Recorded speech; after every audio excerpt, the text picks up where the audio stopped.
Also, where does India stand in this mix? What role will India play in the looming conflicts of this century? We look forward to exploring all of this with you, Professor Mirsad Heimer. Welcome to Bharat Rising. My first question to you is, what would you call the current world order? How would you describe it? Would you say it's still unipolar, with America in the lead? Would you say it's truly multipolar? How would you see this? I believe that the world today is multipolar. Most of you in the audience came of age during the unipolar moment, which ran from roughly 1991, when the Soviet Union collapsed, up until about 2017. And the United States was, of course, the most powerful state on the planet by far during the unipolar moment. But by 2017, roughly 2017, Vladimir Putin had rescued Russia from the dead, and Russia was back as a great power. And China, because of all of the economic growth that had taken place during the 1990s and the first 17 years of the 21st century, was also a great power. So we're now in a system where there are three great powers: the United States, China, and Russia. What about India? Where do you see India standing in this? And do you see India then as a bridging power, trying to bridge different ideological camps? Or is India just tilting things in the direction that's suited? Well, I would say, first of all, India is an aspiring great power. The two building blocks of power in the international system are population size and wealth. You need a great deal of wealth, and you need a lot of people to qualify as a great power. The reason that China was not considered a great power until recently was because it didn't have the wealth. It certainly had the population size. What China now has is population size plus wealth. What India has for sure is population size, and it's growing wealthier and wealthier by the year.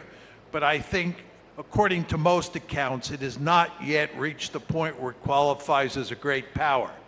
Nevertheless, there is no question that India is a major power, and it is, in a very important way, caught in between those three great powers, because India has all sorts of potential problems with China, mainly revolving around the border between those two countries.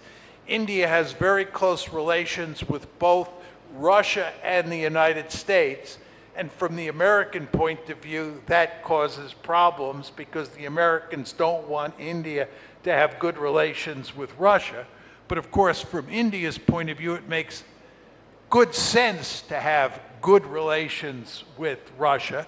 So relations between India and the United States have been somewhat testy. They've been very good in terms of relations with Russia. And the question of China is, I think, a looming problem for India. But nevertheless, the world that India operates in now is very complicated, and India is going to have a complicated task moving forward dealing with this world. Is another way of looking at it this, that India is best poised to make the most of this complicated situation, because India can talk to and do business with all camps? I think at some point India will have to make some hard choices. I think the most interesting question is what happens between India, China, and the United States. My sense is that China will continue to grow more powerful, that it will build a potent blue water navy, and it will try to project power into the Persian Gulf, and it will therefore move through the Indian Ocean. And this will not make the Indians happy and will push the Americans and the Indians closer together. In the event of a conflict between India and China, do you think Russia will be forced to take a side? I think if there were a conflict between India and China, the Russians would do everything they could to sit on the fence and to not get committed. the Russians have no interest in having bad relations with either China or India. So if there was, and hopefully there will not be, a conflict between India and China, I think the Russians would do everything they could to stay far away. You've said in the past that great powers will always seek hegemony or dominance over others. You say that India is an aspiring great power. When it does become a great power, do you think I would do the same? Because we've seen any or any of the rhetoric that comes with these hegemonic tendencies? My basic view of international politics is that the ideal situation is to be a hegemon in your region of the world and to make sure that there's no other hegemon on the planet. And I basically argue that the United States is the only regional hegemon in the world. It's a hegemon in the Western Hemisphere. And the United States goes to great lengths to make sure that no other country dominates its region the way we dominate the Western Hemisphere. And that's why in the 20th century, we played a key role in putting Imperial Germany, Imperial Japan, Nazi Germany, and the Soviet Union on the scrap heap of history. The United States does not tolerate peer competitors. At the same time, I believe it makes eminently good sense for China to dominate Asia. I think that as China grows more powerful economically, it will try to dominate Asia. And I think from China's point of view, that makes good sense. From America's point of view, it does not make good sense. And certainly from India's point of view, it does not make good sense for China to dominate Asia. Just one final point.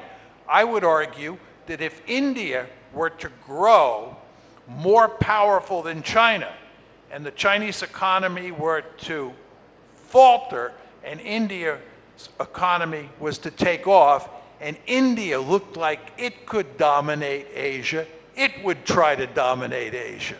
Not because of Indian culture or Indian politics, because that's just the way great power politics work. The best way to survive in the international system is to be really powerful.